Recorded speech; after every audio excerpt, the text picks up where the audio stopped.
Doctor Srivarma's wellness அனைத்து நோய்களுக்குமான ஆயுர்வேத மருத்துவம் தமிழகம் எங்கும். For appointments 99424411 and 99421166. புதுக்கோட்டை நகரத்தில் உள்ள புதுக்கோட்டை மாவட்ட மக்களுக்கு பயன்படுகிற கவநாட்டு கம்மாயினுடைய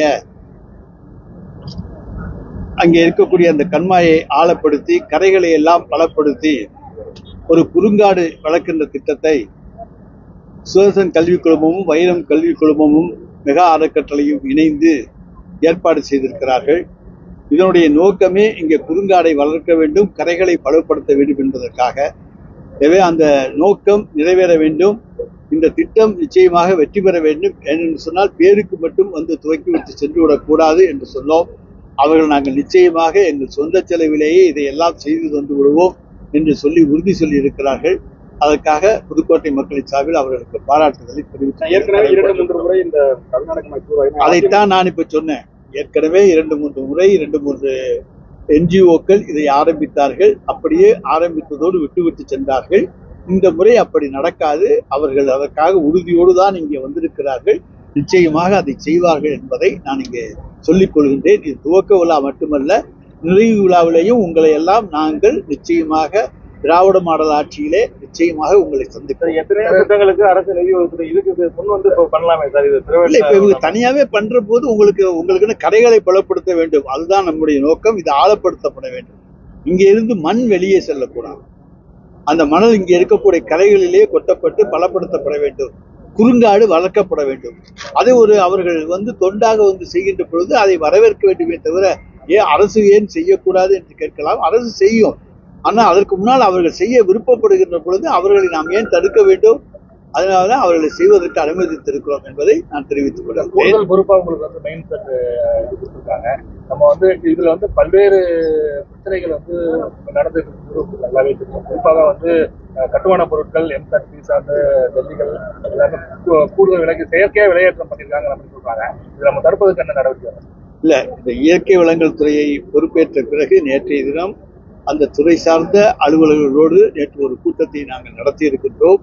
சமீபத்திலே அரசாங்கம் இதற்காக ஒன்றிய அரசினுடைய அதை போல உச்ச நீதிமன்றத்துடைய தீர்ப்பினுடைய அடிப்படையிலே தான் இங்கே அதற்கான கட்டணங்கள் தரை கட்டணங்கள் உயர்த்தப்பட்டன. அதனுடைய அடிப்படையிலே விலைவாசிகள் கொஞ்சம் உயர்த்தப்பட்டிருக்கின்றன. அவற்றிலே எந்த அளவுக்கு குறைக்க முடியுமோ முதலில் 5000 ரூபாய் என்று ஏற்றியிருந்தார்கள். அதை 4000 ரூபாயாக குறைத்திருக்கின்றோம். இன்னும் எந்த அளவுக்கு குறைப்பதற்கான வழிவகைகள் இருக்கிறதோ அதை நிச்சயமாக அரசு செய்யும் என்பதை நான் தெரிவித்துக் கொள்கின்றேன்.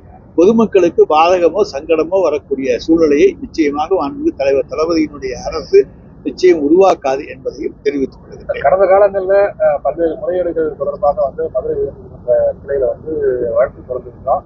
சகாயம் ஐஏஎஸ் வந்து எனக்கு பாதுகாப்பு இல்லை அப்படின்னு சொல்லி ஒரு கருத்தை வந்து போட்டிருந்தாரு. சகாயம் ஐஏஎஸ் வந்து காணொலி காட்சி மூலமாக கூட ஆஜராகலாம். அதுல ஒன்றும் பிரச்சனையே கிடையாது. அவர் வந்து வாக்குமூலம் கொடுப்பதுதான் காணொலி காட்சி மூலமாக ஆஜராகி கொடுக்கலாம். அவருக்கு எந்த விதமான அவருக்கு வேண்டிய பாதுகாப்பு என்ன கேட்கிறாரோ அது நிச்சயமாக அரசு செய்யும். யாரையுமே உண்மையை சொல்ல வருகின்றவர்களை நாங்கள் என்றைக்குமே அவர்களை பாதுகாத்து உண்மையை சொல்ல வைப்போமே தவிர யாருக்கும் பாதுகாப்பு தராத அரசு இது அல்ல. அனைவரையும் அரவணைத்து பாதுகாக்கின்ற அரசு தான் தலைவர் தளபதியினுடைய அரசு. இன்னொன்னையும் சொல்லிக் கொள்கின்றேன். இன்றைக்கு நாங்கள் திராவிட மாடல் ஆட்சியினுடைய பார்ட் 2 வெளிவரும் என்று சொல்லுவோம். அதுதான் அடுத்து வருகிற 2026. கடந்த தேர்தலில் 2021 எங்களுடைய தலைவர் தளபதிக்கு கட்டம் சரியில்லை என்று சொன்னார்கள். ஆனால் கட்டம் சரியில்லை என்று சொன்னவர்களுடைய கட்டத்தை சரியில்லாமல் செய்தவர் தான் எங்களுடைய தலைவர் தளபதி அவர்கள். அதே போல பார்ட் 2 எல்லாம் ஃபெயிலியர்னு சொன்னாங்க.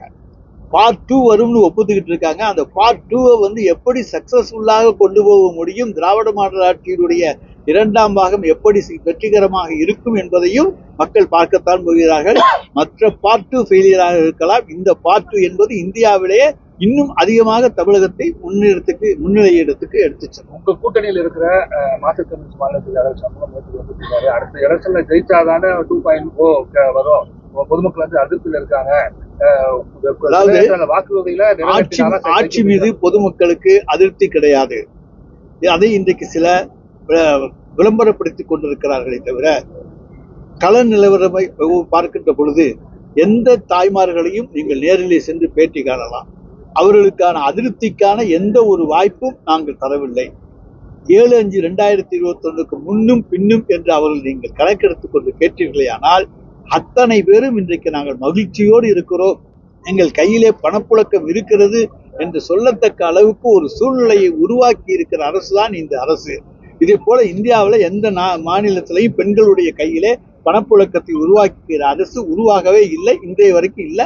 நாங்க தான் அதை செஞ்சுட்டு இருக்கோம். சார், மணல் எடுப்பதற்கு அனுமதி மீண்டும் வாங்கப்படுமா சார்? கடந்த 4 வருஷமா கிடைக்கல. உச்ச நீதிமன்றத்தில் இருக்கிறது. அவர்கள் என்ன சொல்றாங்களோ அந்த தீர்ப்பின் அடிப்படையில் தான் எதுவும் செய்ய முடியுமே தவிர நாங்களாக எதுவும் செய்ய முடியாது. வழக்குகள் இருக்கின்றன, அந்த வழக்குகளின் தீர்ப்பின் அடிப்படையிலே தான் அரசு முடிவெடுக்கும். நேற்றைய தினம் ராணுவத்திற்கு நன்றி தெரிவிக்கும் விதமாக உற்சாகப்படுத்தும் விதமாக ஒரு பேரணி நடந்துச்சு. ஆனா முன்னாள் அதிமுக அமைச்சர் செல்லூராஜ் என்ன சொல்றாருன்னா, ராணுவத்தை போய் பாராட்டுறாங்க, அது ஆயுதங்கள் உள்துறை அமைச்சரும் பாதுகாப்புத்துறை அமைச்சரும் வாங்கி கொடுக்கறதுனாலதான் அவங்க போர் புரியுறாங்க, இந்திய மக்களோட தான் பாராட்டணும். இந்திய மக்களுடைய வருவாயிலிருந்து தான் ராணுவத்துக்கான பாதுகாப்பு சாதனங்கள் வாங்கப்படுகின்றன. தமிழ்நாட்டிலிருந்து நாம் அதிகமான பணத்தை கொடுக்கின்றோம். தமிழ்நாட்டினுடைய ஜிடிபி குரோத்தும் நம்ம அதிகரித்திருக்கின்றோம். ₹1 கொடுத்தா 27 பைசா தான் திரும்ப வாங்கிக்கிறோம். நம்மளுடைய 73 பைசாவும் ஒன்றிய அரசினுடைய செலவுகளுக்கு தான் பயன்படுகிறது. எனவே இந்திய ராணுவத்தை பாராட்டுவது இந்திய குடிமகன் ஒவ்வொருவனுடைய தலையாய கடமை. அதை உணர்ந்துதான் அனைத்து மக்களையும் அணிதிரட்டி ஒரு மிகப்பெரிய நன்றியை, பாராட்டை, வாழ்த்துக்களை இந்திய ராணுவத்துக்கு மாண்புமிகு தமிழ்நாடு முதலமைச்சர் அவர்கள் தெரிவித்தார். அறந்தாங்கியில் சாலை முழுவதும் பாகிஸ்தான் கொடியை ஒட்டிட்டு போயிருக்காங்க. அதை நம்ம எப்படி பார்க்கறது, என்ன மாதிரி யாரும் கண்டுபிடிச்சாங்களா வரைக்கும் அது பற்றி காவல்துறை விசாரித்து உரிய நடவடிக்கை எடுக்கும். நிச்சயமா அந்த மாதிரியானதுக்கு நாங்கள் இடம் கொடுக்கவே மாட்டோம். எதிர்ப்பு தெரிவித்து தான் ஒட்டிருக்காங்க. ஆதரவு தெரிவித்து அவங்க எதிர்ப்பு தெரிவித்து ரோட்ல செருப்பால நடந்து போறது, பஸ் போறது, அந்த மாதிரி ஒரு இதெல்லாம் வச்சிருக்காங்க. ஆதரவு அதான் எங்களை பொறுத்த தமிழ்நாட்டில் இருக்கக்கூடிய யாரோ, இந்தியாவில் இருக்கக்கூடிய யாரோ பாகிஸ்தானை ஆதரிக்கவே மாட்டார்கள். அப்படி ஆதரிப்பவன் இந்தியன் அல்ல. சார், கடந்த பத்திரிகையாளர் சந்திப்புல எடப்பாடி பழனிசாமி உறவினர் அவர் எழுப்பி விடுங்கன்னு சொல்லியிருந்தீங்க. அந்த நிலையில எடப்பாடி பழனிசாமி அதிமுக தான் அவர் போனாரு, அவருக்கு மந்திரி சபை அதிமுக தான் கொடுத்தது, நீங்க மறந்துட்டு பேசுறாரு அப்படின்னு சொல்லி எடப்பாடி பழனிசாமி. நான் அதிமுகவுக்கு விசுவாசமா உழைச்சிருக்கேன், என் உழைப்புக்கு தான். ஏன்னா அன்னைக்கு 89, 87 அன்றைக்கு புரட்சி தலைவர் எம்ஜிஆர் அவர்கள் இறந்த பிறகு அன்றைக்கு புரட்சி தலைவர் அந்த அம்மா அவர்கள் அன்றைக்கு பொதுச் செயலாளராக ஆக்கியது நாங்கள் தான். அவருக்காக நாங்கள் உழைத்திருக்கின்றோம், இரவு பகல் பாராமல் உழைத்திருக்கின்றோம். எங்கள் உழைப்புக்குத்தான் அன்றைக்கு அமைச்சர் பதவி தரப்பட்டது. அதற்கு நாங்கள் விசுவாசமாகத்தான் இருந்திருக்கிறோம். நாங்கள் உறங்கவில்லை. அன்றைக்கும் விழித்திருந்தோம், இன்றைக்கும் விழித்திருக்கின்றோம். ஆனால் எடப்பாடி பழனிசாமி தான் எல்லாவற்றையும் மறந்துவிட்டு தூங்கிவிட்டிருக்கிறோம்.